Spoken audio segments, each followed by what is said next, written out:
देख रहे हैं लोकतंत्र, मैं हूं आपके साथ नेहा दुबे। बात होगी लखीमपुर कांड की। लखीमपुर के सिंघासन, जी आपको बता दें कि लखीमपुर के निघासन थाना इलाके के तमोलीन पुरवा गांव में दो सगी बहनों के शव एक खेत में पड़े हुए लटके हुए मिले थे। दोनों लड़कियों के शव का पोस्टमार्टम किया गया। पोस्टमार्टम रिपोर्ट में रेप की पुष्टि की गई।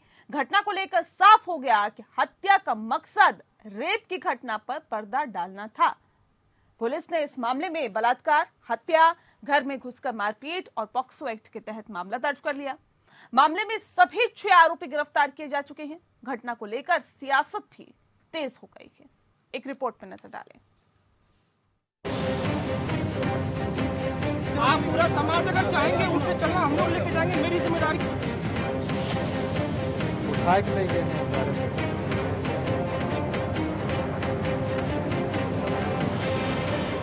उत्तर प्रदेश के लखीमपुर खीरी जिले में बुधवार शाम एक पेड़ से 2 नाबालिग दलित बहनों के शव लटके पाए जाने के बाद 6 लोगों को गिरफ्तार किया गया है। पुलिस अधिकारियों ने बताया कि पुलिस मुठभेड़ के दौरान पैर में गोली लगने से एक आरोपी घायल हो गया। लखीमपुर खीरी पुलिस ने 6 आरोपियों की पहचान छोटू, जुनैद, सोहेल, हफीजुल, करीमुद्दीन और आरिफ के रूप में की है। प्रारंभिक जांच में पाया गया कि दोनों लड़कियों को पास के एक खेत में बहला फुसलाकर ले जाने वाले सोहेल और जुनैद ने रेप किया। जब लड़कियों ने आरोपियों से शादी करने की मांग की तो उनकी गला घोंटकर हत्या कर दी गई। उन्हें पेड़ से लटकाने में जुनैद और सोहेल के साथ हफीजुल, आरिफ और करीमुद्दीन ने दिया। छोटू को छोड़कर सभी आरोपी लखीमपुर खीरी के लालपुर गांव के रहने वाले हैं। छोटू, जो पीड़िता का पड़ोसी था, उसने दोनों लड़कियों को आरोपी से मिलवाया।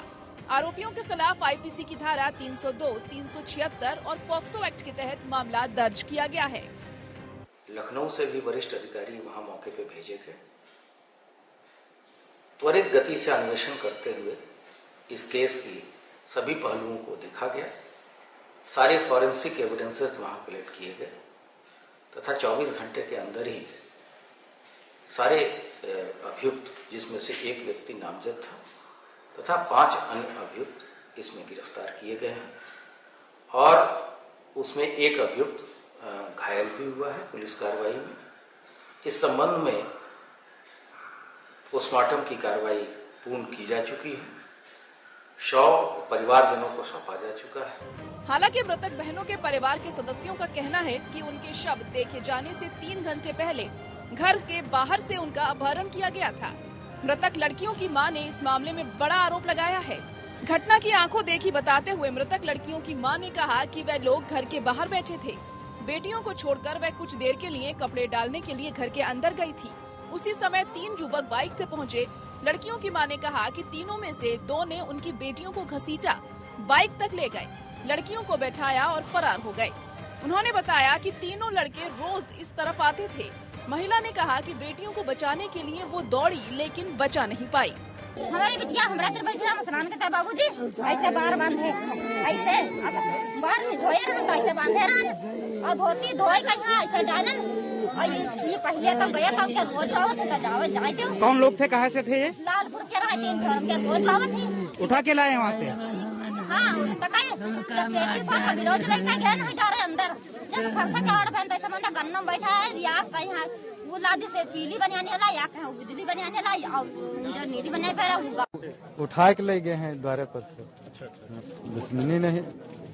वो लौंडा जो है वो एक जो सुनील के नाम, वो हमारे घर में एक चक्कर फैल चुका रहा। तो हमारे घर आ गए रहा तो तुरंत दीवार फांदी भाजी गवा रहा। इंसाफ हो चाहिए, उनकी फांसी की सजा हो चाहिए। योगी सरकार में दोनों डिप्टी सीएम केशव प्रसाद मौर्य और ब्रजेश पाठक ने इस घटना पर दुख जताया है। देखिए, जो लखीमपुर की घटना है वह बहुत दुखद और बहुत दुर्भाग्यपूर्ण है, पीड़ाजनक है और इस दुख की घड़ी में विशेष तौर से पीड़ित परिवार के साथ सरकार खड़ी है। लेकिन जहां तक अपराध करने वालों की बात है, वो अपराध करने वाला एक भी अपराधी बचने नहीं पाएगा। वो चाहे उसको बचाने की कोई कोशिश करे, छिपाने की कोशिश करे, लेकिन उनको खोज निकाला जाएगा। उनके खिलाफ ऐसी कठोरतम कार्रवाई की जाएगी जो मिसाल बनेगी। दुखद है हमारे लिए। सरकार ने बहुत ही गंभीरता के साथ लिया। कल से ही हम लोग चिंतित थे। सरकार सीधी नज़र बनाए हुए थी। आज मैं पूरे प्रदेशवासियों को बताना चाहता हूं का पर्दाफाश हो गया है उसमें मुख्य रूप से जुनैद, सुहेल, हफीजुर रहमान, कलीमुद्दीन और इसके साथ ही साथ आरिफ का भी नाम प्रकाश में आया है। जुनैद, सुहेल और हफीजुर रहमान ने ये बच्चियों को ले जाकर के पहले उनके साथ दुष्कर्म किया है। ऐसा वहीं विपक्षी दलों को सरकार पर निशाना साधने का एक और मौका मिल गया। मामले को लेकर समाजवादी पार्टी के अध्यक्ष अखिलेश यादव ने राज्य सरकार को कानून व्यवस्था के मुद्दे पर घेरा। अखिलेश ने घटना को हाथरस कांड से जोड़ते हुए सवाल उठाया। अखिलेश यादव ने ट्वीट कर कहा कि लखीमपुर में किसानों के बाद अब दलित बहनों की हत्या हाथरस की बेटी हत्याकांड की पुनरावृत्ति है। वहीं प्रियंका गांधी ने ट्वीट कर कहा कि लखीमपुर में 2 बहनों की हत्या की घटना दिल दहलाने वाली है। रोज अखबारों और टीवी में झूठे विज्ञापन देने से कानून व्यवस्था अच्छी नहीं हो जाती। आखिर उत्तर प्रदेश में महिलाओं के खिलाफ जघन्य अपराध क्यों बढ़ते चले जा रहे हैं? दिन के उजाले में 2 गरीब दलित बेटियों को अगवा कर लिया जाता है, फिर उनको मार दिया जाता है। ये लखीमपुर की घटना हाथरस की घटना की पुनरावृत्ति है। सोशल मीडिया पर लखीमपुर खीरी सुबह से ही ट्रेंड कर रहा है। लखीमपुर खीरी कांड को एक अलग तरीके से पेश करने की कोशिश शुरू कर दी गई है। कुछ लोग हैदराबाद की घटना का उदाहरण देते हुए इस भीषण कांड को आरोपियों को दंडित करने की बात कर रहे थे, तो वहीं कुछ लोगों ने आरोपियों के नाम को आधार बनाते हुए विरोध तेज कर दिए। सोशल मीडिया इस मुद्दे पर एक बार फिर बढ़ता दिखाई दिया। Bureau report.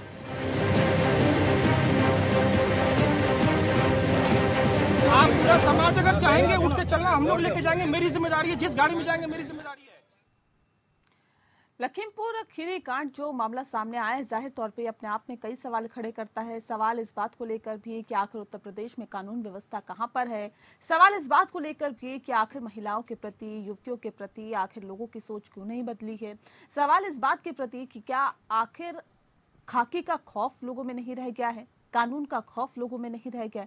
इस विषय पे आज हम तफसील से चर्चा करेंगे। एक खास मेहमान हमारे साथ मौजूद है, उनसे आपका परिचय करा देते हैं। इस वक्त हमारे साथ हरीश श्रीवास्तव जी हैं, प्रवक्ता है भारतीय जनता पार्टी के। बहुत स्वागत है सर आपका।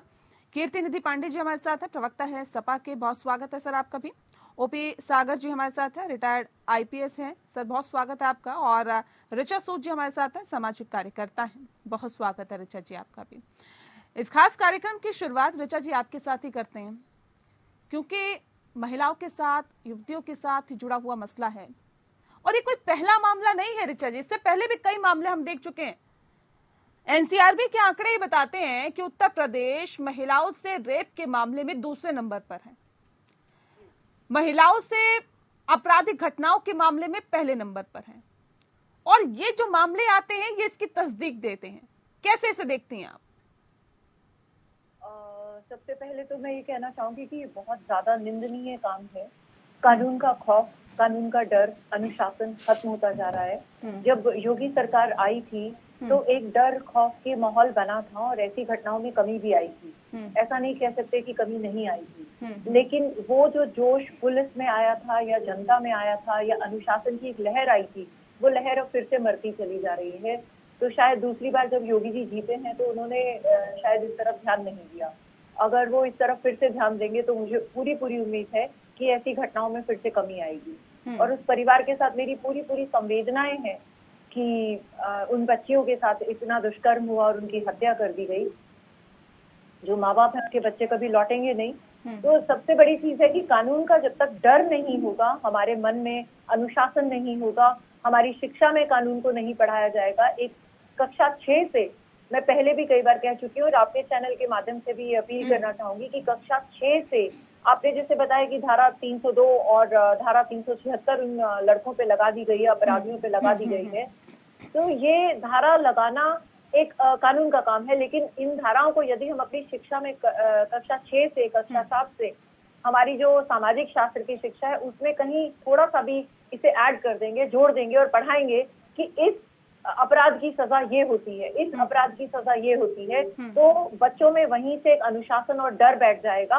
और इस जो हम अक्सर बात करते रहते हैं कि लड़कियों की स्थिति अभी भी खराब है, तो मुझे लगता है कि अगर हम वहां से नई शिक्षा नीति आ रही है, लड़कियों की स्थिति खराब है हरीश श्रीवास्तव जी, और लड़कियों की स्थिति को बेहतर करने की बात तो योगी सरकार की तरफ से की जाती है।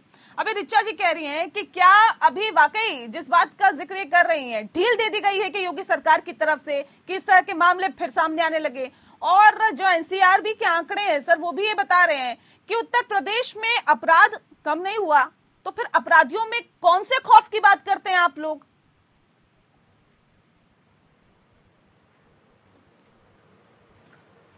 देखिए, ये बातें आप तब कह सकती हैं कि जब कोई अपराध घटित हो और अपराधियों के खिलाफ कार्रवाई में कोई भी शिथिलता बरती जाए या उनके जो दंड प्रक्रिया है उसमें भी कोई ढिलाई हो। आप देखिए कि ये बहुत ही जघन्यतम घटना है, बहुत ही, जितना इसकी निंदा की जाए उतना ही कम है। ये घृणित और जघन्यतम दोनों है, लेकिन घटना घटित होने के 24 घंटे के अंदर 6 आरोपी जो इस अपराध से जुड़े हैं सभी गिरफ्तार किए गए और कड़ी से कड़ी सजा इस तरह के अपराधियों के खिलाफ सरकार ने सुनिश्चित की है। एक एक महीने के अंदर आप पिछला रिकॉर्ड उठा के देखेंगे तो दुष्कर्म की घटनाओं में एक महीने के अंदर सजा देने का काम उत्तर प्रदेश में हुआ है। न्यायालयों ने भी उस मामले को एक महीने के अंदर सजा सुनाने का काम किया है। तो योगी सरकार का जो प्राथमिकता है वो महिलाओं की सुरक्षा सर्वोच्च प्राथमिकता पर है और लगातार उसके लिए जो अधिकतम संभव प्रयास है वो सरकार सुनिश्चित करती है।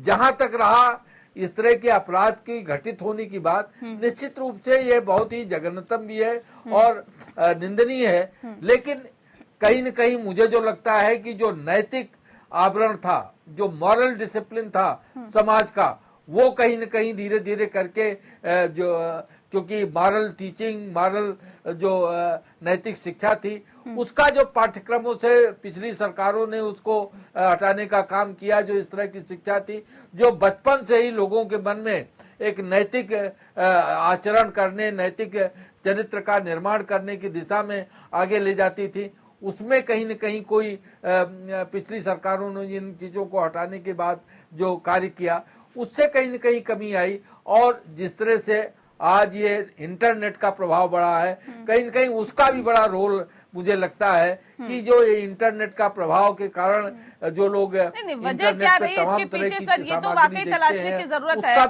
लेकिन अब सवाल इस बात को लेकर है, पांडे जी मैं आपका रुख कर लेती हूँ। पांडे जी तो कह रहे हैं कि देखिए योगी सरकार बहुत बेहतर तरीके से काम कर भी रही है और ऐसे जब अपराध होते हैं तो अपराधियों को पकड़ने की भी कोशिश पुरजोर तरीके से की जाती है और उसमें किसी भी तरह की ढिलाई नहीं बरती जाती। और ये इसका सबूत है कि जब ये पूरा मामला घटित हुआ उसके कुछ घंटों बाद ही आरोपियों को गिरफ्तार कर लिया गया। क्यों आप लोगों को ऐसे लगता है कानून व्यवस्था तो पटरी से उतर गई, कानून व्यवस्था तो चरमरा गई, कानून व्यवस्था नाम की चीजें नहीं है उत्तर प्रदेश में? देखिए नेहा जी, जो बात हरीश जी कह रहे थे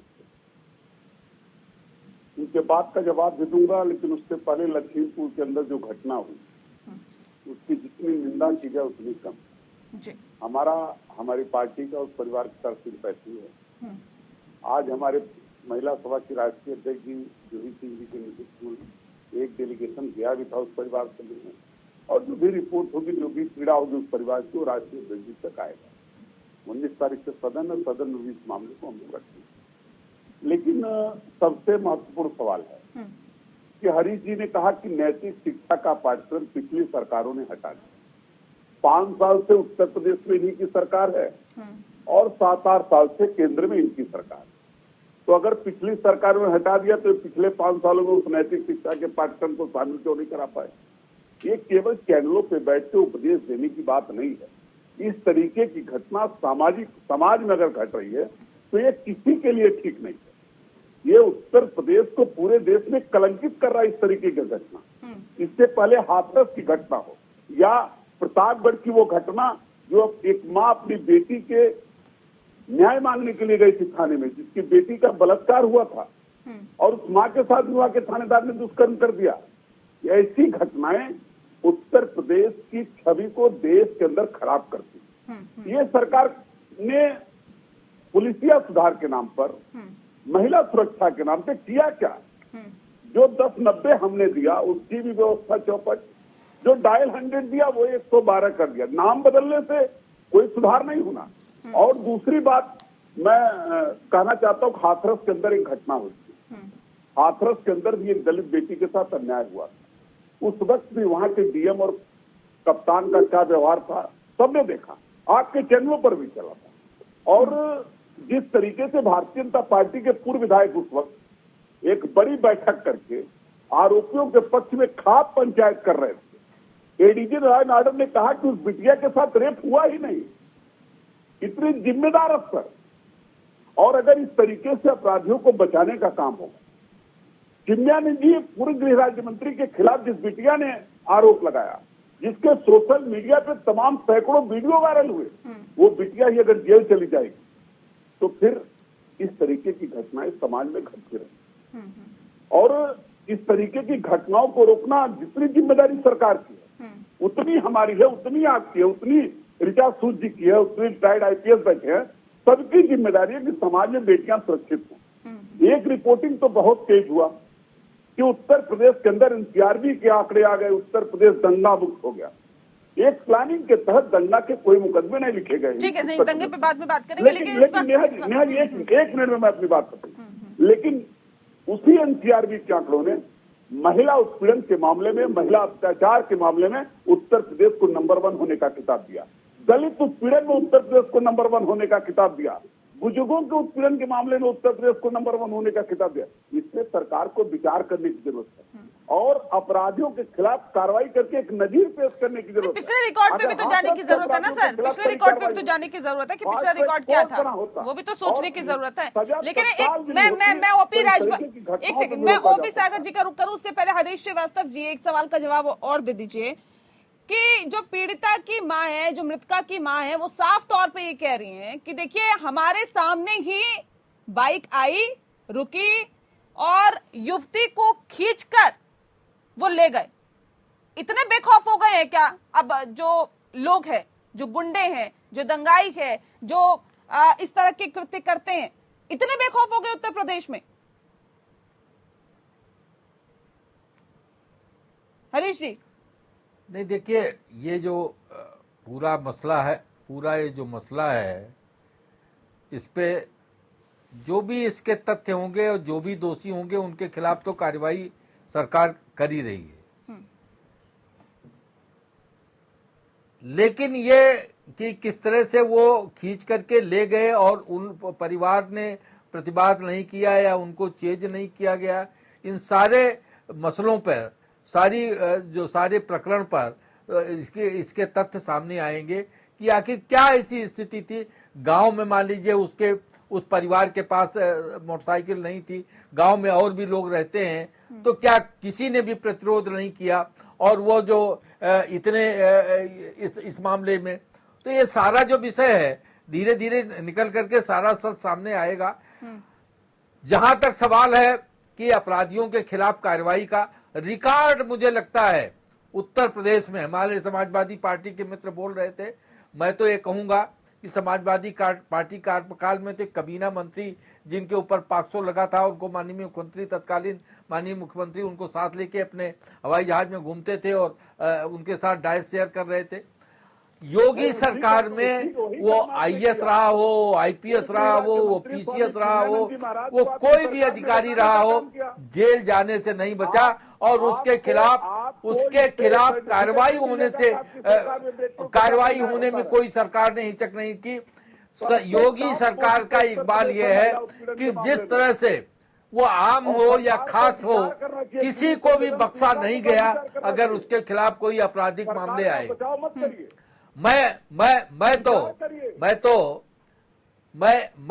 मैं इस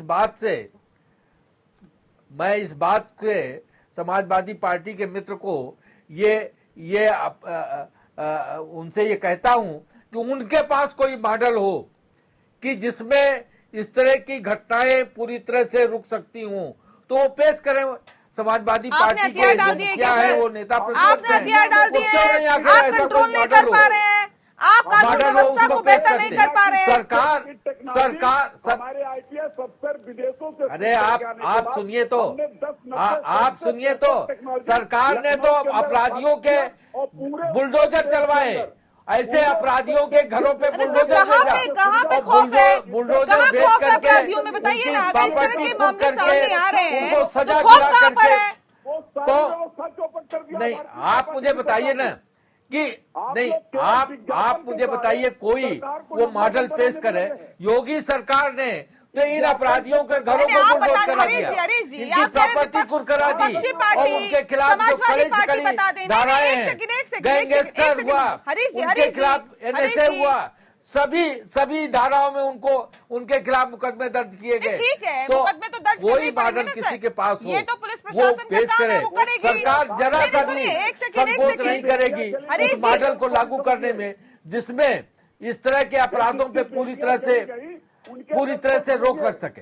नहीं तो आप बता दीजिए, सरकार इसको कंट्रोल करने में नाकाम है, क्राइम कंट्रोल करने में नाकाम साबित हो रही है, योगी सरकार नाकाम, तो उस हिसाब से बता दीजिए विपक्षी आके सल्तनत संभाल लेगा, सत्ता संभाल लेगा।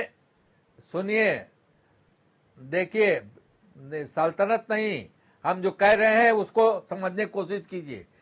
विपक्ष जो आरोप लगा रहा कि योगी सरकार इस पे नाकामयाब है, मैंने कहा ना कि इन अपराधियों के घरों को बुलडोज करा दिया, इन अपराधियों की प्रॉपर्टी कुरकरा दी, उनके खिलाफ कड़े धाराओं में मुकदमे दर्ज करा दिए। और कोई उपाय हो नहीं, हमने कहा कि आपके पास कोई और उपाय हो या विपक्षी दल के लोगों के पास कोई और उपाय हो, वो उपाय बताए ना, कि वो उपाय बताएं कि वो कौन से उपाय हैं जिससे इस पे पूरी तरह रोक लग सकती है।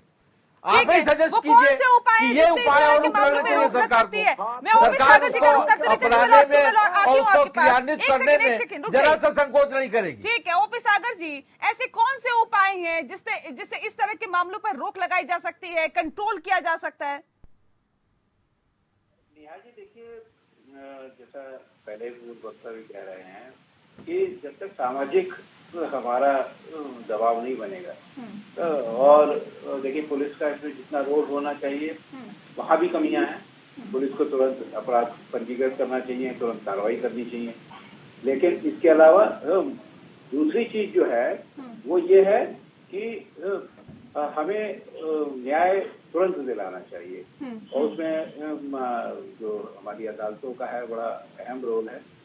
आप जो कह रहे थे कि 1 महीने में, मुझे तो ऐसा दृष्टांत शायद ही कोई हो, हालांकि 13 दिन में भी सजा मिली है एक केस में, रेप के केस में, लेकिन सामान्यतः सर्च करेंगे तुरंत मिल जाएगा।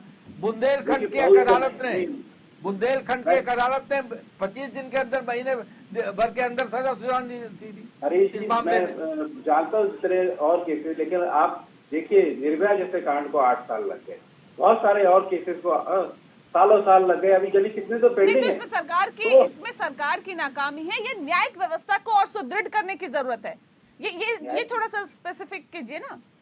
नहीं, न्यायिक व्यवस्था को सुदृढ़ करने के लिए देखिए सरकार का भी कहते हैं इसमें बहुत कुछ नहीं योगदान हो सकता है, पर इतना है कि देखिए हमें स्पेशल इसके जैसे पॉक्सो एक्ट के अंतर्गत स्पेशल कोर्ट का प्राविधान है, उसको ज्यादा से ज्यादा उसको बनाएं, और हमें इसके अलावा जो है ऐसे सभी मामलों में जहाँ की इस तरह की घटनाएं हो रही हैं, कैसे त्वरित न्याय मिल सकता है, वो देखिए जिला लेवल पे डिस्ट्रिक्ट जज से बात करके, उसके अलावा जब भी हाई कोर्ट में चीफ जस्टिस हाई कोर्ट से बात हो, चीफ जस्टिस सुप्रीम कोर्ट से बात हो, तो ऐसी जब माहौल खराब हो रहा हो तो ऐसे में तो कोर्ट की भी जिम्मेदारी है कि वो सामाजिक संरचना को बनाए रखने के लिए वो आउट ऑफ द वे जाके, आउट ऑफ द वे का इसमें मतलब कि न्याय से विरत हो जाए, लेकिन त्वरित कार्रवाई हो, उसमें कहते हैं उनको ध्यान दें, त्वरित कार्रवाई होनी चाहिए। ऋचा जी जल्दी से अपनी बात रखिए, उसके बाद हरीश जी का रुख करते हैं, कीर्ति जी का रुख करते हैं, जल्दी से। जहाँ तक बात है तो सबसे पहले देखिए ये उदाहरण सामने आ रहे हैं कि न्याय बहुत जल्दी हो रहा है, सजा बहुत जल्दी मिल रही है, लेकिन फिर भी खौफ है। मैं बात करूंगी कि हमारे को हमारे बच्चों की जड़ें सींचने की जरूरत है। नई शिक्षा नीति हमारे पास एक ऐसा अच्छा मौका है कि नई शिक्षा नीति के तहत सभी स्कूलों में, चाहे वो मदरसे हो, चाहे वो मस्जिदें हो, चाहे वो शिशु मंदिर हो या कोई भी हो, चाहे वो डीएवीज हो, कोई भी हो, सभी जगहों पर शिक्षा नीति एक सी हो। तो सरकार को नजर रखनी होगी कि मदरसों में, मस्जिदों में क्या पढ़ाया जा रहा है, बच्चा अपने घर से पढ़ता है ना, पहला पाठ तो अपने घर से पढ़ता है। ये संस्कार और महिलाओं की इज्जत करना, ये तो घर से सीखता है। इस बात का जिक्र अभी ओपी सागर जी कर रहे थे थोड़ी देर पहले, उनका कहना है कि देखिए त्वरित कार्रवाई होनी चाहिए, यही एक जरिया है जिससे कि अपराधियों के जहन में खौफ होगा, डर होगा, इस तरह के मामले सामने नहीं आएंगे, उनको कंट्रोल किया जा सकेगा और कानून व्यवस्था बेहतर चल पाएगी, क्योंकि उस पर त्वरित कार्रवाई होगी, इसलिए ये सब चीजें हो पाएगी। ऐसे में न्यायिक व्यवस्था को बेहतर करना जरूरी है। सर, न्यायिक व्यवस्था को कौन बेहतर करेगा? आप ही लोग बेहतर करेंगे। देखिए नेहा जी, न्यायिक व्यवस्था सरकार का अंग नहीं होता, एग्जीक्यूटिव का अंग नहीं होता। न्याय व्यवस्था एक अपने आप में एक अलग संवैधानिक उसका स्वतंत्र इंस्टीट्यूशन है। वो अपेक्स कोर्ट माननीय उच्चतम न्यायालय से उसका सारा सिस्टम गवर्न होता है। और यह बात, यह तथ्य सभी स्तरों पर, न्यायिक स्तर पर, न्यायिक अधिकारियों के स्तर पर और जजेज के स्तर पर भी ये चिंता का विषय है कि इस तरह के मामलों में त्वरित न्याय मिले। लेकिन कई बार तो जो पेंडेंसी इतनी है कोर्टों की, जिस तरह से मुकदमों की भरमार है, उसके नाते प्राथमिकताएं सुनिश्चित करने के बावजूद भी विलंब होता है। सरकार का पार्ट ये होता है, सागर साहब जो हैं वो रिटायर्ड आईपीएस हैं, उनको मालूम होगा कि सरकार का पार्ट ये होता है कि अपराधियों के खिलाफ जो उसकी तफ्तीश होती है, जांच पड़ताल करके जल्दी से जल्दी उसकी चार्जशीट सबमिट करना। चार्जशीट सबमिट करने के बाद वो न्यायिक प्रक्रिया शुरू होती है और उसमें जो सरकारी वकील होते हैं वो उसके परसुएशन करते हैं कि ताकि अपराधी को जल्द से जल्द सजा मामले को ले जाया जाएगा। सर, ये फास्ट ट्रैक कोर्ट में निर्भया का मामला भी गया था, उसमें भी 8 साल लग गए इंसाफ मिलने में। फास्ट ट्रैक कोर्ट के हालात ऐसे हैं, कहीं पे इंफ्रा नहीं है तो कहीं पे जजेस नहीं है, कहीं पे वकील नहीं है, कहीं पर और तमाम दिक्कतें हैं। सर, ये जो दिक्कतें हैं इनको कौन दूर करेगा? सवाल ये भी है कि ये जो एक लंबा वक्त लगता है, इस वक्त को कम कैसे किया जा सकता है? नहीं, इसमें सरकार का भी, जहां तक सरकार के प्रयास की बात है, सरकार उसके अपने स्तर पर पूरी प्रतिबद्धता के साथ उसको पूरा करने के लिए प्रतिबद्ध है।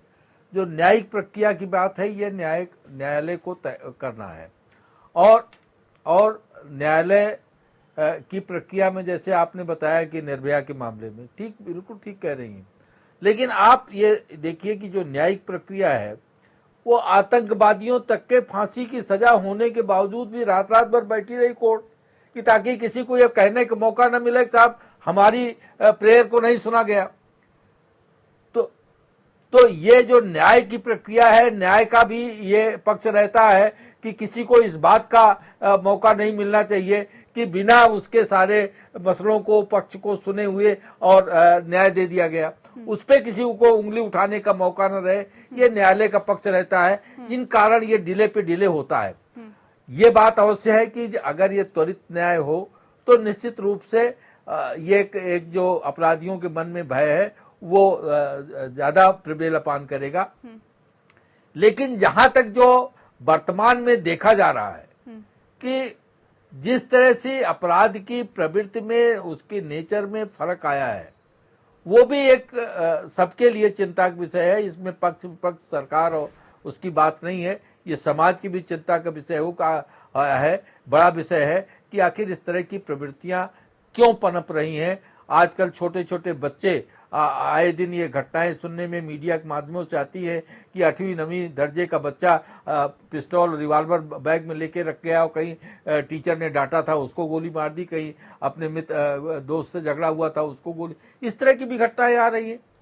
तो ये जो प्रवृत्ति बढ़ रही है, तो इसी तरह से जो अन्यान्य जो आपराधिक जो प्रवृत्तियां बढ़ रही हैं, ये एक बड़ा चिंता का विषय है समाज के लिए भी और सरकार के लिए भी। उस पर भी समाज विज्ञानियों को, मनोवैज्ञानिकों को एक बड़े व्यापक और त्वरित चिंतन का विषय है कि आखिर इस तरह के लोगों में इस तरह की दुस्साहस कैसे पैदा हो रहे, इस तरह से प्रवृत्ति कैसे पनप रही है कि वो इस तरह के जघन्य अपराध करने की तरफ बढ़ रहे हैं। इतने तक समझने की जरूरत है, योगी का खौफ कहाँ गया, ये भी समझने की जरूरत है। यहाँ तक की घटनाएं सामने आ रही है कि अपने ही पेरेंट्स को, अपने ही माँ पिता को लोग मार दे रहे हैं। ठीक है, वो खौफ की बात जो भारतीय जनता पार्टी की तरफ से की जाती थी कि अब अपराधी, अब जो आरोपी है वो थर थर कांपेंगे, कहाँ है वो खौफ, कहाँ गया वो खौफ सर? देखिए नेहा जी, ये भारतीय जनता पार्टी अपनी पब्लिसिटी, देखिए खौफ कानून का होता है और सरकार का काम है कि कानून का परिपालन सुनिश्चित कराना, अपराधियों के खुद कड़े से कड़े दंड का प्राविधान करना, अपराधियों के प्रति कोई शिथिलता न बरतना, तो उसमें और सर्वोच्च प्राथमिकता के आधार पर अपराधियों के खिलाफ कार्रवाई सुनिश्चित कराना, उसको वो सरकार की सर्वोच्च प्राथमिकता में से है। सरकार जो कह रही थी उसको कर भी रही है। और ये नहीं है, आज उत्तर प्रदेश में जिस तरह से अपराधी तख्तियां लटका करके गले में अपने थाने में जा रहे हैं, सरेंडर कर रहे हैं, ये कानून का ही भय है, ये सरकार का ही भय है। सरकार जिस तरह के नीतियों को लागू कर रही है कानून व्यवस्था को लेकर के, उत्तर प्रदेश नंबर 1 पर है। वो जो आंकड़े हैं, मुझे नेहा जी आप मुझे एक चीज का जवाब दे दीजिए। आप किसी बच्चे के मस्तिष्क पे जो ये बच्चे अपराध किए हैं, ये पेशेवर अपराधी तो थे नहीं, इन्होंने जो बच्चियों के प्रति अपराध किया, क्या इन बच्चों के माथे पे लिखा था कि ये सोच के जा रहे हैं ये अपराध करने वाले हैं? आप जो सवाल खड़ा कर रही हैं, मुझे ये जवाब दीजिए कि ये बच्चे ये अपराध करने का जो इन्होंने ये रचना रची या इस तरह का जो जघन्य कृत्य को अंजाम दिया, क्या इनके मस्तक पे पढ़ के कोई बता सकता था कि अपराध से पहले क्या अपराध करने जा रहे हैं, पहले से इनको गिरफ्त में ले लो? ठीक है पांडे जी, ये सवाल क्योंकि विपक्ष लगातार कर रहा है, अब ये मुझे बता दीजिए, जिस बात का जिक्र अभी हरीश जी कर रहे हैं, क्या किसी के मस्तिष्क पे थोड़ी लिखा होता है कि कौन अपराध करने जा रहा है? उनका ट्रैक रिकॉर्ड तो खराब रहा नहीं। देखिए नेहा जी, रामायण में भगवान राम ने भी लक्ष्मण से कहा था, जब समुद्र में रास्ता नहीं मिला, कि बिने न मानस जल जड़ गए 3 दिन बीत, बोले राम सकोत तब भय बिन होए न पीत। इस तरीके की घटनाओं को रोकने के लिए लोगों के अंदर भय होना चाहिए, और वो भय उत्तर प्रदेश की सरकार के आप बना पाए थे क्या? वो भय नहीं रह गया। और अगर भय रह गया होता, क्या वो भय, ये बताइए ना, जब आपकी सरकार थी तो अपराधियों में भय था क्या, डर था, खौफ था? दिया गया था कि लड़कों से जवानी में भूल हो जाती है, मतलब ऋचा जी इस तरीके के घटनाओं को होने दिया जाए। आज सामाजिक कार्यकर्ता है, भूल हो जाती इसलिए हाथरस की घटना होने दे। नहीं, ये तो बयान याद दिला रही है ना मुलायम सिंह यादव तो। आपकी सरकार का कहा हुआ एक बयान बहुत बड़े कार्यकर्ताओं ने कहा है कि जवानी में लड़कों से भूल हो जाती है। ऐसी मानसिकता यथा राजा तथा प्रजा,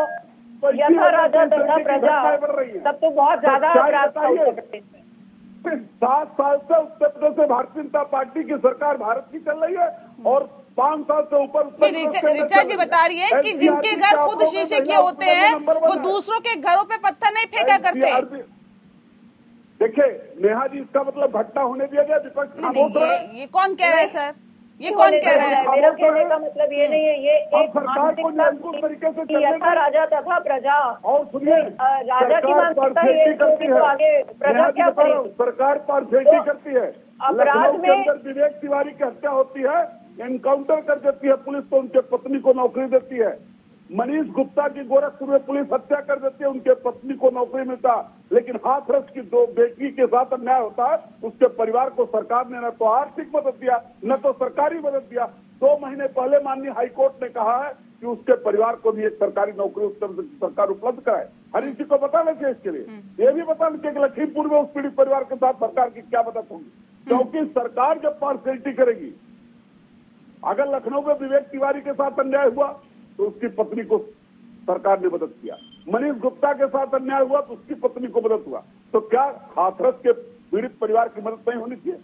क्या लखीमपुर के पीड़ित परिवार की मदद नहीं होनी चाहिए? हरीश जी को बताना चाहिए, क्या माननीय हाईकोर्ट कहेगा मदद करने के लिए तब ये सरकार मदद करेगी? क्यों? क्योंकि दलित के साथ अन्याय। आप जानकारी कर लीजिए, आपको जानकारी करके आना चाहिए था। नहीं, आपको जानकारी करके आना चाहिए था।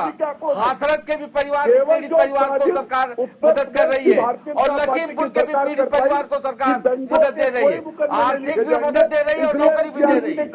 आपको ये जानकारी करके आना चाहिए था। ये बोल करके भ्रमित करने के बजाय सच को जानिए।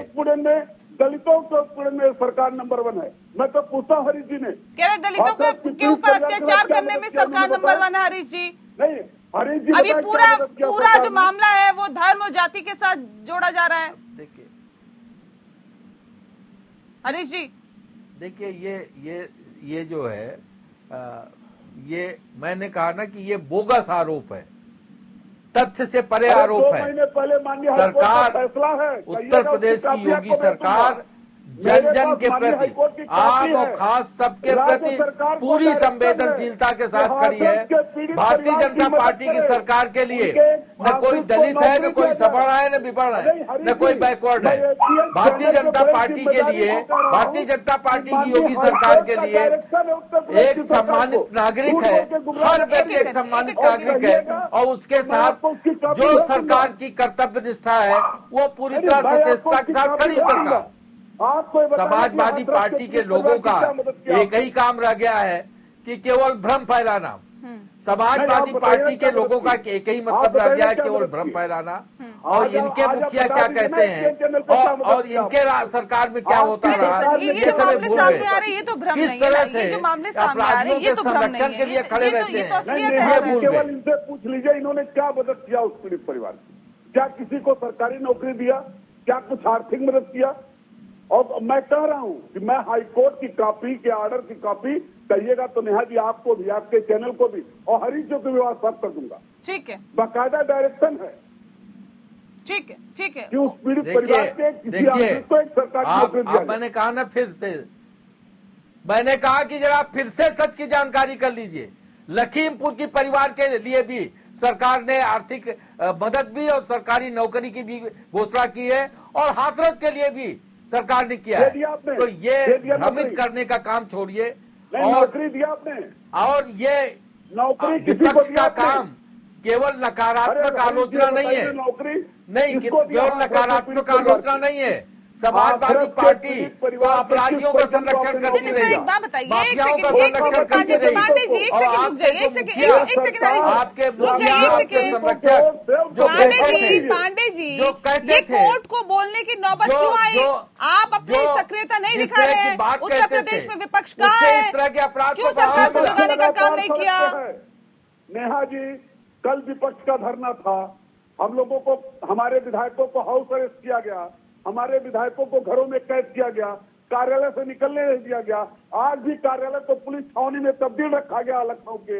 एक 19 तारीख से सदन है। सर ये जो धरने देते हैं आप, ये जो बता देते हैं कि हमें हाउस अरेस्ट कर दिया गया हाथरस में जब आप अखिलेश यादव जा रहे थे उससे पहले ट्वीट करके बता रहे मैं 9:30 बजे निकलूंगा, उससे पहले तो पुलिस वहां पहुंचेगी।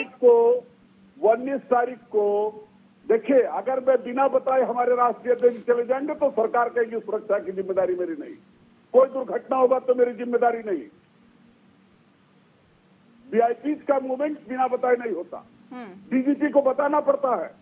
समाजवादी पार्टी के राष्ट्रीय अध्यक्ष को कहीं करके बताते हैं ना अखिलेश यादव, तो नहीं, डीजीपी कार्यालय को फैक्स करके बताया जाता है कि हमको जाना है, इस इन रास्तों से है जाना।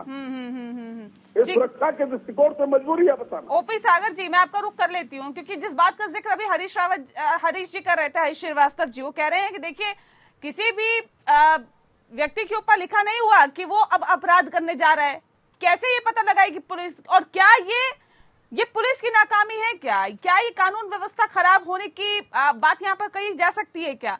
क्योंकि अगर उसका ट्रैक रिकॉर्ड खराब है, अगर वो वाकई अपराधी पहले से था और पुलिस उसे पकड़ नहीं पा रही थी, तो ये तो पुलिस की नाकामी हुई। लेकिन अचानक कोई भी ऐसा क्राइम हो जाता है तो उसमें क्या पुलिस की नाकामी होगी, क्या सरकार की नाकामी होगी? नेहा जी देखिए, बहुत मैं आपको संक्षेप में बताना चाहूंगा। देखिए, पुलिस का जो कार्य है वो कायदे में तो इनको अपराधियों को पहले से ही खोजबीन करके उनके ऊपर अंकुश करना चाहिए। ये कार्य होता नहीं। क्यों नहीं होता है? क्योंकि एक तो पुलिस की कमी है, संख्या बल में कमी है। हमें और ज्यादा पुलिस प्रदान करना चाहिए, जैसे कि और विकसित देशों में है, या और बहुत सारे विकासशील देशों में भी इससे अच्छा अनुपात पुलिस की तैनाती का है। दूसरा ये है कि हम कहते हैं मौजूदा सिस्टम में भी हम इतने ही लोग होते हैं, एक चौकी होती है, चौकी में भी बीट होती है, थाने में भी बीट होती है, बीट में 10-12 गाँव होते हैं, या और उसके लिए सब इंस्पेक्टर, हेड कांस्टेबल वो होते हैं। वो जो लोग हैं वो अगर हम सिर्फ इसी काम को करें, अपने 10-12 गाँव में रोज घूम के, दूसरे दिन घूम के जाके पता लगाए कि कौन किस तरीके की जो है बर्ताव कर रहा है। हम आपराधिक तत्वों को पहचान करें, आपराधिक तत्वों को पहचान करने के बाद उनको कार्रवाई करें। उनके ऊपर कार्रवाई क्या हो सकती है? प्रथम स्टेज में तो ये होता है कि उनको समझा के, डरा धमका के जो है इस रास्ते पे कि गलत वो जो है कोई हरकत ना करें। वहां से शुरू होती है पुलिसिंग। वो पुलिसिंग फिर हमें, जब हम कहते हैं कम्युनिटी पुलिसिंग की बात करते हैं, पुलिस से लोगों का इंटरेक्शन होना चाहिए, जो कि पुलिस के इंटरेक्शन नहीं है। पुलिस से अच्छे भले लोग मिले, हम कहते हैं बुरे लोग भी मिले, क्योंकि बुरे लोगों से ही पता चलेगा कि और उनके बुरे साथी कौन है।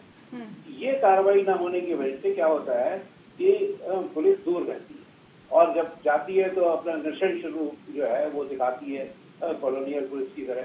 वो नहीं, आज पुलिस को सबके साथ में मिलकर रहना चाहिए और पता लगाना चाहिए। पता लगाएंगे तो जो है अपराधी जान ले आएगा कि मैं ये जो है अपराधी जो है मैं इसकी निगाह में, मैं बहुत सारे क्राउड कंट्रोल के टाइम में भीड़ में क्योंकि पब्लिक से मिलता रहता तो मैं दूर से ही कह देता, ए राम सिंह गड़बड़ मत करना।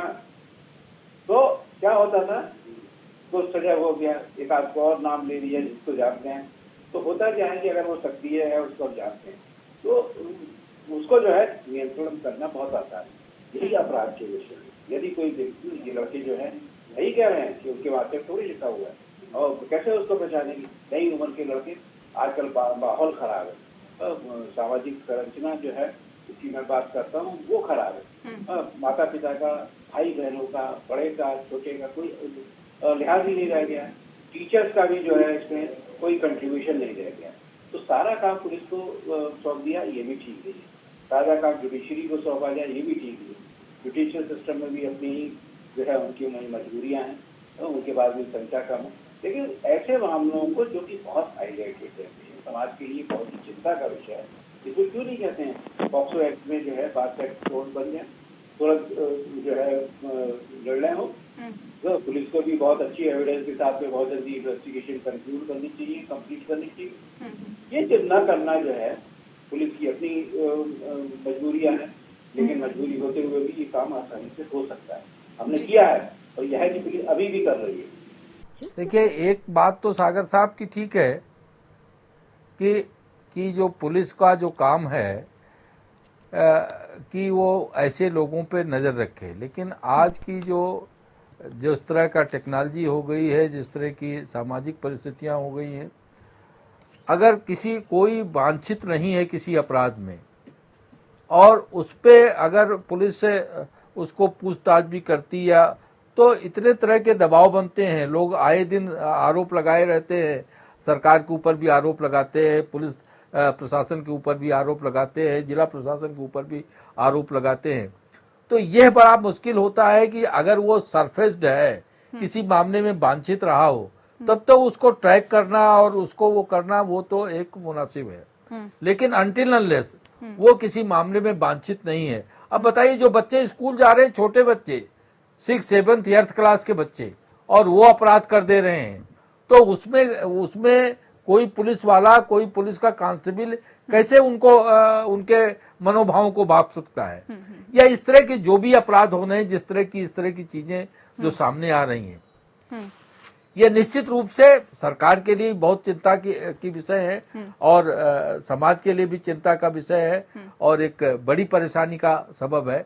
लेकिन अनर्गल जो आरोप पढ़े जाते हैं, सबको इस तरह के मामलों में सबको सहयोग करना चाहिए। समाज में जहां किसी की, आज ये भी परिस्थिति है कि पहले रहता था, अगर विलेज की संस्कृति को देखिए तो अगर कोई संदिग्ध गतिविधि में दिखता था तो गांव के ही बूढ़े बुजुर्ग उसको टोक देते थे, गांव के ही लोग उधर इंडिकेट कर देते थे। आज तो लोग जानते हुए भी इंडिकेट नहीं करते, इसलिए कि ये आदमी दुश्मनी हमसे साध लेगा और हमारे खिलाफ हमसे आपराधिक कोई कृत्य कर बैठेगा। तो जिससे जो समाज की जो कॉम्प्लेक्स सिचुएशन है, जिस तरह से सामाजिक सहकार आपस में घटा है, वो भी एक कारण है कि अगर कहीं कोई किसी को संदिग्ध उसकी आचरण दिख भी रहा है तो जल्दी वो कोई किसी को बताता नहीं है। ठीक है, कितना लेकिन रखते ये हैं जो आप, भी हो, ये सबको समझने प्रयास करना चाहिए कि इस तरह की जो समस्याएं हैं समाज के सामने, ये हम सबका दायित्व है। सरकार के नाते हमारा सबसे ज्यादा दायित्व है कि हम लेकिन ये सबका दायित्व है कि इस तरह के जघन्यतम अपराध या कोई भी अपराध हो, अपराध न घटे, इससे ज्यादा बड़ी आदर्श स्थिति कोई हो नहीं सकती, जिसके लिए सरकार सतत प्रयास करती है। और योगी सरकार को केवल उत्तर प्रदेश ही नहीं अपितु पूरे देश में योगी मॉडल को लोग कानून व्यवस्था के लिए अपना रहे हैं। यही सरकार है जिसने अपराधियों के घरों को बुलडोज कराया। इस तरह के जो वांछित अपराधी हैं उनके घरों को बुलडोज कराने का काम किया, संपत्ति को कुर्क कराने का काम किया, कि ताकि अगर किसी का घर पूरी तरह से ढा दिया जा रहा है तो उसके मन में और समाज के मन में तो खौफ बैठे। लेकिन इसके बावजूद भी इस तरह की घटनाएं घट जा रही हैं, ये बड़ी परेशानी का सबब है, बड़ी चिंता का विषय है, हम सब के लिए है और हम अपने कर्तव्य के प्रति पूरी तरह सचेत हैं। ठीक है, ये बिल्कुल सही बात है कि हम सबका दायित्व है। तो इसके लिए मैं आपको 3 बातें कहना चाहूंगी। पहली बात कि पुलिस को लोग अभी भी आज भी मानसिक के रूप में ली जाती है, या पुलिस को देखते ही सभी लोग पीछे हो जाते हैं कि कहीं हमसे बिना वजह हमसे कुछ कह के हमसे कुछ रिश्वत ना ले ले। ये आज भी अभी भी पुलिस की छवि ऐसी है, इस चीज को अदरवाइज ना लिया जाए। मैं बिल्कुल एक साधारण व्यक्ति की जैसे बात कर रही हूँ, साधारण मानसिकता की बात कर रही हूँ।